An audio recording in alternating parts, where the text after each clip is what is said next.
This is Fusion Capitalism, a clean energy vision for conservatives.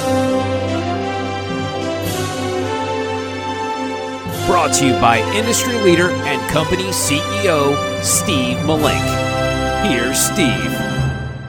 Welcome back to Fusion Capitalism and part 2 of my interview with the Executive Director of the Ohio Conservative Energy Forum, Tyler Duvelius.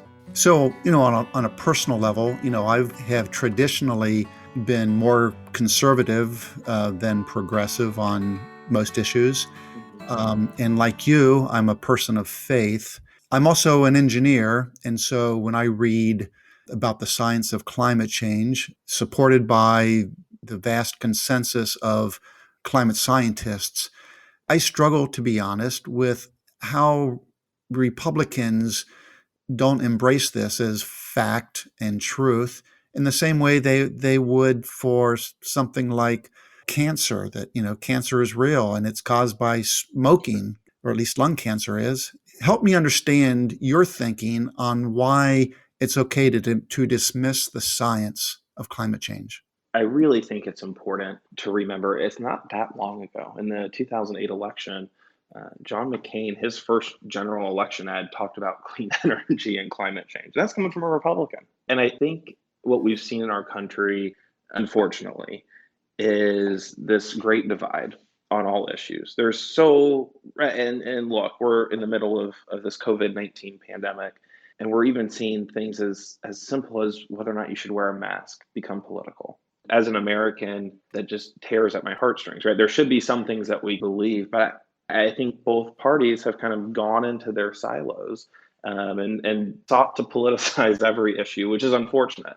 And that's what we're trying to do at OHCEF, is to go in and attempt to take some of the political heat off of those issues, to go in and depoliticize some of the preconceived notions that are out there, particularly among Republicans, about climate change, and to come at this from a clean energy point of view. I always make this comparison, and I try to make it topical, and we're in that sweet spot between Labor Day and Thanksgiving, so I don't know which one I'll use, but we'll call it a Labor Day cookout, right? We come to a cookout, and we might come there for different reasons. You might come there for the hamburgers. I might be there to go hang out at the pool. Somebody else might be there to play the bag toss game that we call cornhole in Ohio. We might have different reasons for coming to the same table, but at the end of the day, we're all there to share a common goal of enjoying each other's company and enjoying the cookout. It's sort of the same thing, right? Our friends on the left might come at this from, first and foremost, the existential threat that is climate change. So we might have, and we do have military and folks and our veterans who come at this from a military angle. We have some of our brightest students in the country, not just in Ohio, but in the country, looking at this, and they're going and getting their engineering degrees at Ohio State, and they're thinking, wow, can I have the next great idea in terms of the energy revolution that's going on in the 21st century? And so you have all these different interests, but we're all coming to the table, and our actions are all going to help us achieve what we know is best, what science is telling us is best, that we need a carbon reduced, if not a carbon free future to ensure that, our planet remains safe and hospitable, Sure. quite frankly, Yeah. for us in the future. That's I think that's true. There's many reasons to embrace the clean energy economy, which just makes the return on investment even stronger, that we should all be doing this. In fact, that's why the business sector is increasingly transitioning toward a clean energy economy. Every day I'm heartened by the fact that you have a Fortune 500 company making a declaration that they're going to go zero carbon by 2030 or whatever year. It seems to me that, more and more companies are recognizing that getting on the right side of history when it comes to climate change, or whether it's security or health or the other reasons that you can associate with clean energy, is important for their brand. It's important to minimize the liabilities associated with an unknown future associated with fossil fuels. So, I guess where I'm going with that is, it almost seems to me that more and more people are saying, the heck with government. They're failing to lead on this matter, except maybe at the local and state level in some cases.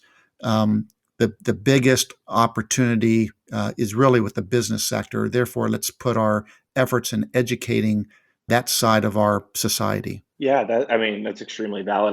I will say, I went to Ohio State to get a business degree, and so just on that merit alone, Steve, you are much much smarter than I am, because my best friend is an engineer, and I know the work that goes in towards going into the engineering field. What I learned in business school is that businesses rarely do anything that is less efficient and less beneficial to the bottom line. And these are points that I thought you spoke about so eloquently in your book. What's important to remember is these large companies, and OHCF is headquartered in Columbus, Ohio. When you look at companies like Nationwide, when you look at Cincinnati-based companies like Fifth Third, these massive companies that are taking sustainability pledges. And you can also apply this to the tech industry. You can look at the Facebooks, the Amazons of the world, the Apples of the world.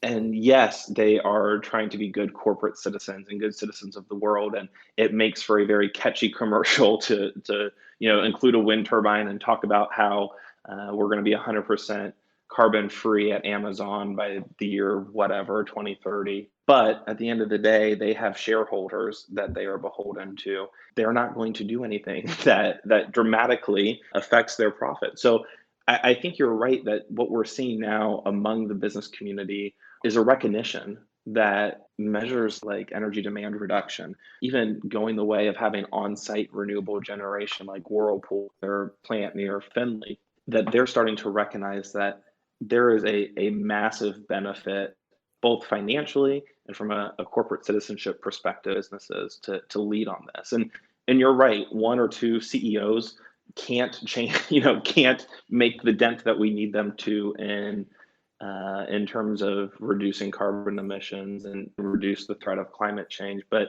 I think as you start to see these CEOs and these business leaders move down that path and call for others to move down that path as well, that you're right, we don't always need the government to lead us. It wouldn't be the worst thing in the world, in fact, for the government to follow our best and brightest CEOs in this country and to use them as an example for what energy policy should look like moving forward. So, do you have any thoughts on whether the federal government should put a price on carbon to move our national market? And that would really move world markets. Or again, are you thinking this is an individual state kind of opportunity to be seized? Yeah, I think this is something that should be looked at a state by state level. The idea of putting a price on carbon gives me some qualms, just because you're starting to look at manipulating the market and what's going on there. There are a number of interesting proposals that I know are being floated around the federal government, but I really do think that this is something that is best handled at the local level. So, you look at not only state actions, but you do have to also take a look at city and municipal actions. In Ohio, we have there's a campaign that specifically looks at local actions and what's going on in Ohio's cities. And what we're finding is that these mayors from towns big and small, from Cincinnati, Ohio to Lancaster, Ohio, they're looking at how to save money, at how to be more efficient. Can we replace our street lamps with energy efficient bulbs? Can we find a place to put in a small solar field? Even looking at the school board level, there are dozens of schools in the state of Ohio that have solar energy right on site. And not only is that reducing their energy bills by 60, 70%, but it's also allowing them to inspire the next generation of leaders. So just as I grew up reading in Time for Kids or Scholastic or whatever little reader they gave us in school about what was going, about these amazing solar panels and wind turbines that were being developed, and they're going to be the future of everything. This generation of student is actually seeing this at their school. In some cases, vocational schools are helping show their are actually having a program for the renewable energy trade. And so, yeah, could there be room for federal action? Perhaps. But I believe that, the real change and most importantly, changing the hearts and minds and the perception of this kind of energy development is going to happen at the local and state level. So we have a contentious national election coming up in November. You're obviously pro clean Do energy. we? I didn't notice. Yeah. You're obviously pro clean energy, also very pro conservative party. Did you see a total alignment in those two positions, or are you wrestling with how you can be pro clean energy at the same time pro conservative party when the conservative party is still not fully embracing this as the economic opportunity, if that's what you want to focus on? Yeah, Steve, it is something that you have to take a look at. But for me, when you look at what the Republican Party has to offer, you can take a look at in a market-based driven solutions. And so I think the best thing to do, and there's a whole array of other issues that go hand in hand, as we've discussed so far today, that go hand in hand with clean energy development, that are also important. And so when you look at things, like the economics of it and the military considerations of it, to me, I think the Republican Party is still primed to lead on this eventually. There are good things being done by Republicans, across the country, and I don't think that those should be written off. So, now the nice thing is we have a secret ballot in this country, but I think you can pick up the drift and know that my decision in November won't be very difficult. Hmm.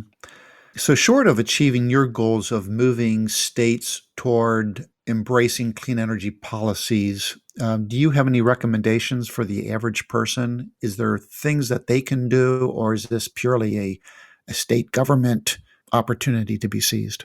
Yeah, there's a couple things. First and foremost, I think it's important to remember that the government works for you.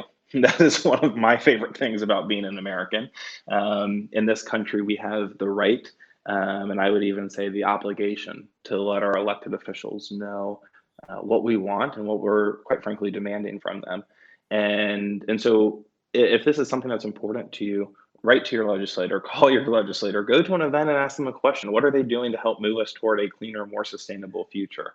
And if you need help on that, go to ohcf.org and we'll help get you plugged in. But on a personal level, and maybe outside of the policy and political world, there are so many basic things that can be done to help reduce your footprint, to help reduce your energy demand.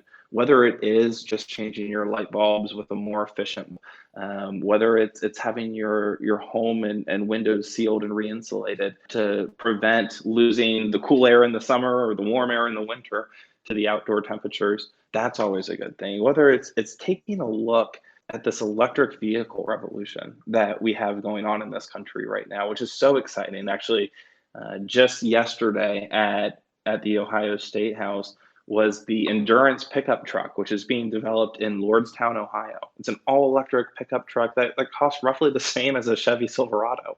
These things are becoming more market competitive, and I think if this is important to you, sometimes it's worth looking and exploring those options. So, my last question is, because of the fractious times in which we live, everyone's looking for ways for us to come together. And it seems that clean energy is one area where both conservatives and progressives can and should come together. Are there outreaches that your forum can make, or in your view, should be making to seek common ground with the opposing party to ensure we make headway on this important issue? Sure, we're always, as an organization, we're always happy to talk with anybody. It's always beneficial to have cross-party dialogue in this country. Some of our greatest achievements as a country have come, from just talking with the other side of the aisle. And I won't go too far down this rabbit hole, but I think that's something that's so desperately missing from our political discourse in this country today. But you look at things that are going on right now. So September 21st through 25th is actually National Clean Energy Week in this country. And what they have done is it's the fourth annual one, and they bring together Republican and Democratic members of Congress to speak at the same event to talk about the value of clean energy. They bring together organizations that represent all ends of the political spectrum, and they bring them together to talk about clean energy as an important issue. So there are plenty of things that are going on each and every day trying to bridge this divide, because I think more and more Republicans and Democrats are starting to realize that, look, this isn't just an issue, a one-party issue. It's time for us to come together and really progress some change that's going to positively affect everyone. Well, thanks, Tyler. I appreciate you giving us your perspective on the role conservatives can and should be taking on the great opportunity of clean energy.